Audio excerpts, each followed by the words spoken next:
In this video, I will be showing you how to change the language in Rocket League game. So let's get started. First thing, open your Epic Games launcher. To the rightmost top, you will be having your profile.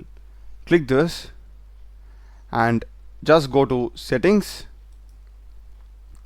In settings, if you just scroll down, we'll be having Rocket League.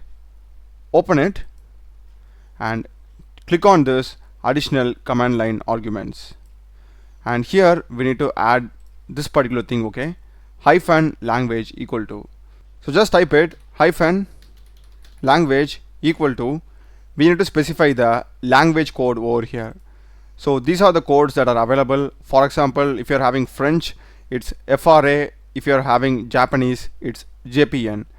So I'll just go with the French one, which is FRA. So just type it over here. That's it. Now we can simply go back, and now if you have opened Rocket League, make sure that you are restarting it again, okay? So I will just open Rocket League now. As you can see here, the language has been completely changed. Previously I was having it in English. That's a video, guys. Do check the playlist of my channel. Done a lot of videos in programming and AI tools. Subscribe me. Thanks for watching.